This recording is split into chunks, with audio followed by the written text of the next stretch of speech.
Secretary of the Department of Education. She has been in the spotlight like never before because of the pandemic. Her millions of teachers that report to her have continued keeping this nation's educational system moving ahead all during this time because she insisted that education must continue for the nation's children. Welcome, Secretary. I was born on the eve of World War II in October 1940, just when the Philippines and the rest of the world were preparing for World War II.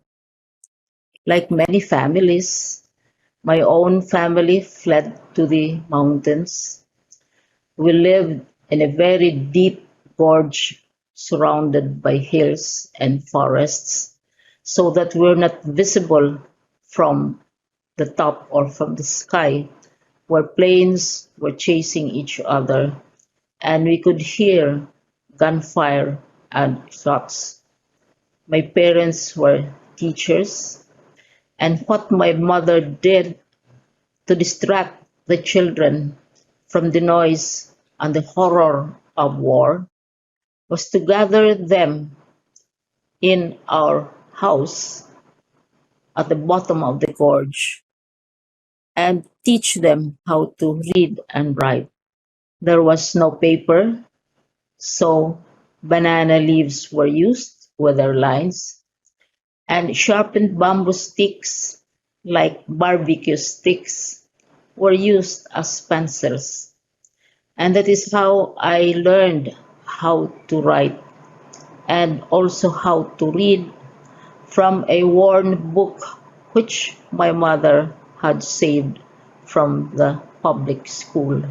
I completed my high school education as a class valedictorian before proceeding to Silliman for 4 years straight scholarships sponsored by many generous individuals, both American and Filipino.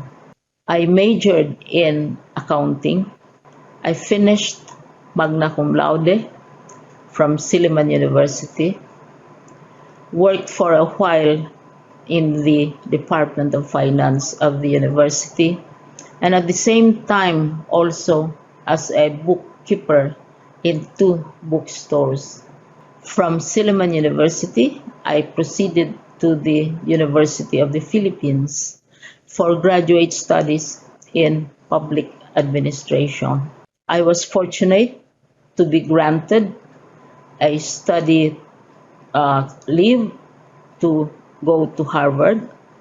I went to Harvard twice, first on the management of government enterprises, and secondly on innovations in times of crisis, in times of major and basic changes, not only in our regions and our countries, but the rest of the world.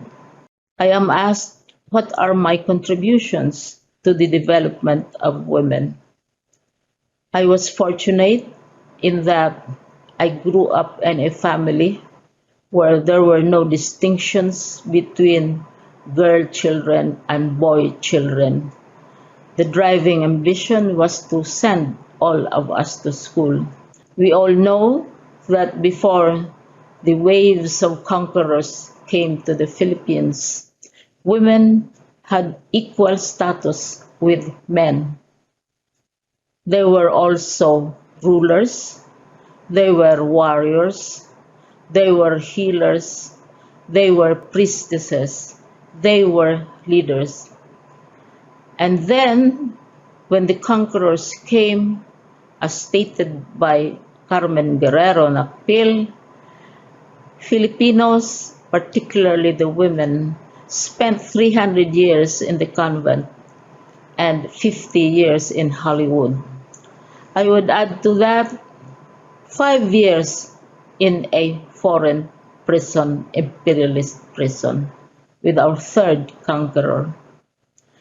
And so, what I consider as my contributions are my efforts to help in bringing back, in resuscitating, in encouraging, and inspiring the traditional role of women in traditional pre-conquesta, pre-conqueror, pre-imperialist society, equal with men, free with all of what they wanted to be, and playing the roles that they were most suited for.